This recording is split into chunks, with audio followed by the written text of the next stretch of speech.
बिस्मिल्लाहिर्रहमानिर्रहीम। अस्सलाम वालेकुम। मरियम्स किचन डायरी में आप सबको खुशामदीद। उम्मीद है आप सब खैरियत से होंगे।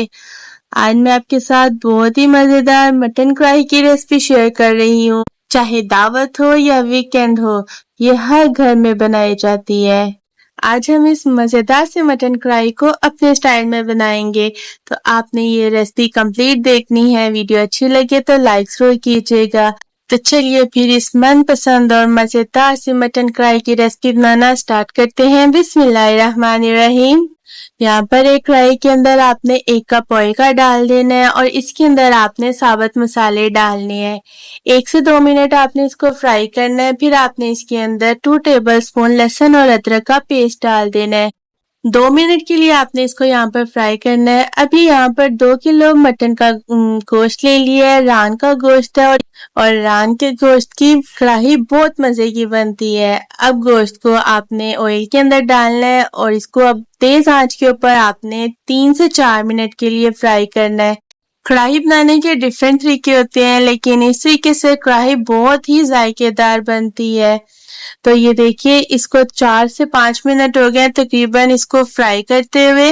अब ये 3 दरमियाने साइज के प्याज थे, इसमें थोड़ा सा पानी डालकर इसको पेस्ट बना लिया था, ये इसके अंदर आपने शामिल कर देना है। आंच को यहाँ पर आपने तेज ही रखना है। तेज आंच के ऊपर आपने प्याज को मटन के साथ ही फ्राई करना है।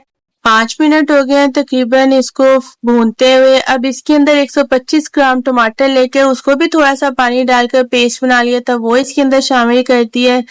आपको यहाँ पर थोड़ा पानी लग रहा होगा, लेकिन प्याज और टमाटर के पानी में ही ये मटन बहुत जबरदस्त सा कुक होगा। अब यहाँ पर स्पाइसेस डालते हैं, तो 1.5 टीस्पून आपने इसके अंदर नमक का डाल देना है।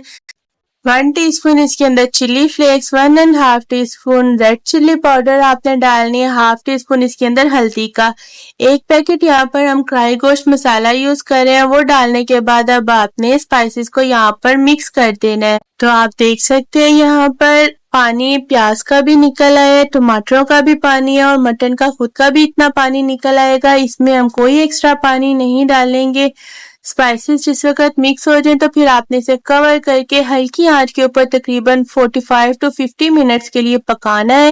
दरमियान में आप चम्मच चलाते जाइएगा। तकरीबन इसको 50 मिनट्स हो गए पकते हुए, ढक्कन हटा लिए और बहुत जबरदस्त है ये मटन टेंडर हो गया। मैं आपको चेक करवा देती हूँ। हल्की आंच पर पका हुआ गोश्त का जायका बहुत जबरदस्त होता है और आप देख सकते हैं माशाल्लाह गोश्त भी टेंडर हो गया। अब इसके अंदर यहाँ पर 1 कप दही का डाल देते हैं। आंच को यहाँ पर आपने तेज कर देना है। तेज आंच के ऊपर अब आपने इसको भूनना है।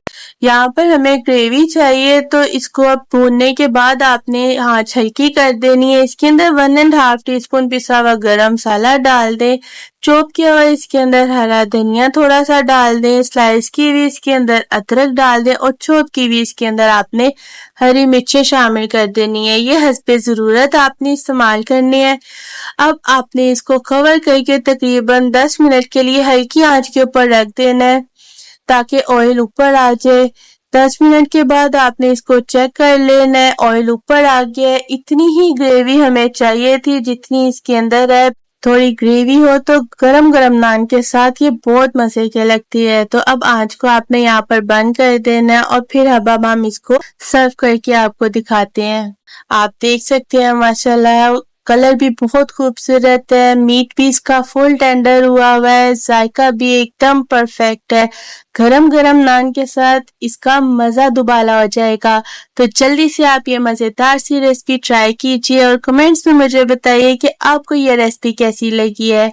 मरियम्स किचन डायरी को लाइक शेयर सब्सक्राइब जरूर कीजिए।